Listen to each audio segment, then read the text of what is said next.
Itu ya pas gue lihat informasi yang lagi viral di Indonesia mengenai OCI, Oriental Circus Indonesia, yang diduga terdapat perbudakan, yang diduga menghilangkan identitas orang, yang diduga melakukan perbudakan, pelanggaran hak asasi manusia, dan itu sudah berjalan dari tahun 70 sebelum Taman Safari itu dibentuk sampai sekarang, dan pernah diajukan ke Komnas HAM tahun 97 tapi kasusnya diberhentikan. Itu gue lihat cerita dari orang, ya berapa orang gue dengar, hati gue ya Allah Akbar. Ada orang kayak gitu ya.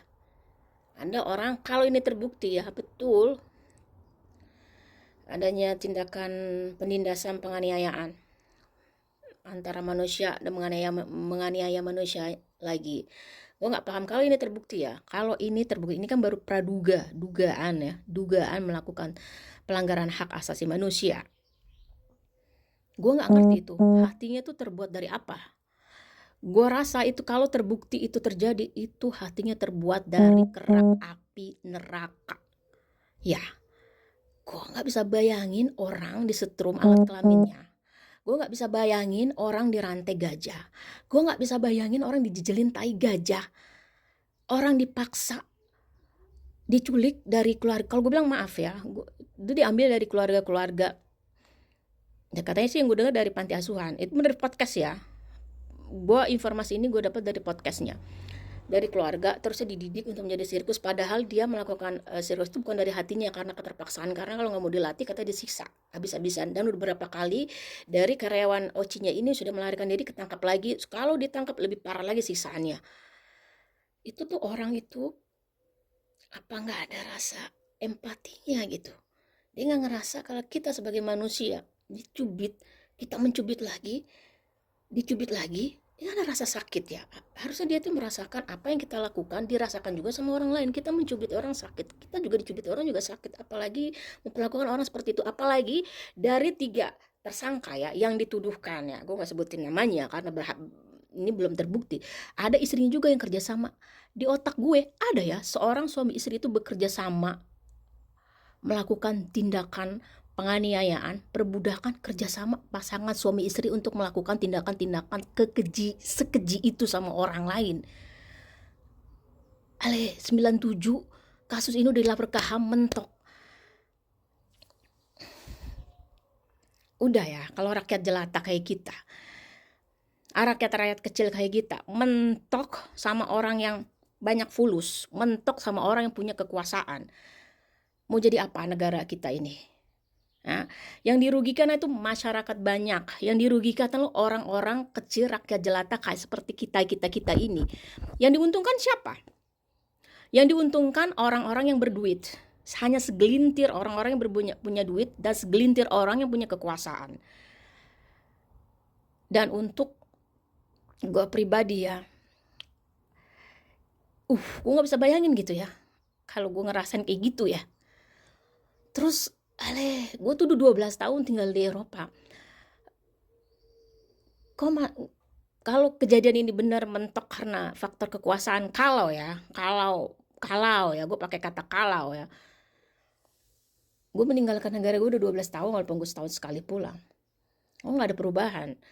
Kenapa orang selalu menggunakan kekayaannya, kekuasaannya untuk menindas orang lain. Di sini gue mau berbagi pengalaman. Di Eropa ini, apalagi gue tinggal di Belgia, gak ada. Semua hukum berlaku sama siapapun. Mau jenderal kayak, lu mau mayor kayak, lu yang mau berduit kayak, lu mau apa. Kalau lu udah berbau hukum, gak pandang bulu. Nah, sama gue yang rakyat jelata, gue pendatang di sini. Semuanya sama. Terakhir gue dapet tilangan dari polisi karena setiap jalan itu ada kamera, contohnya ya, contoh kecil ya. Contoh kecil, gue lagi mau pergi belanja, nggak bawa mobil, ada kamera di sini, ada berapa jalan yang ada kamera flash. Jadi maksudnya kameranya ini kecepatannya kayaknya 50, gue bawa cuma 52 km per jam. Ya udah, gue dapet tilang polisi. Yang gue nggak bisa protes. Kenapa orang cuma 2 kilometer? Lu nggak tahu ya polisi ya, kalau misalnya contohnya ya, lu nggak tahu kan bokap gue itu jenderal, contohnya nggak ada di sini saya. Di sini hukum berlaku sama siapapun. Nah, gue ngebayangin kalau ini juga diterapkan di Indonesia, aman negara kita, nek. Aman negara kita, saya aman, sejahtera, maju negara kita. Karena kita terbentur sama orang-orang yang punya kekuasaan, orang-orang yang berduit. Ya udah, jadi negara kita jadi begini. Dan gue harap sih ya, gue yakin sih pemerintah akan menegas kalau ini terbukti ya, menegas dan menindak, memberikan hukuman yang setimpal-timpalnya sama pelakunya ini. Gila lu, tahun 70 sampai sekarang itu berapa puluh tahun. Kalau gue hitung, dia katanya sih dimulai juga tahun 82, taruhlah 82 83, sekarang udah 2005, itu udah 42 tahun. Itu nggak kecium. Gila ya. Dan untuk para korban, saya di sini dari Belgia tetap semangat, saya berempati, semoga kasusnya bisa diselesaikan dan negara juga bisa bertindak dengan tegas. Siapapun yang melanggar undang-undang negara Kesatuan Republik Indonesia ditegas ditindak. Dan semoga para korban diberi kesabaran, kekuatan, dilancarkan segala urusannya, apa yang diperjuangkan itu bisa dicapai. Dan kita sebagai rakyat Indonesia, mari kita bersatu untuk mengawal semua tindakan-tindakan yang melanggar hukum, apalagi tindakan-tindakan yang melanggar hak asasi manusia. Salam sehat dari saya pribadi, dari Belgia, dari Ella, untuk kalian semua. Wassalamualaikum warahmatullahi wabarakatuh.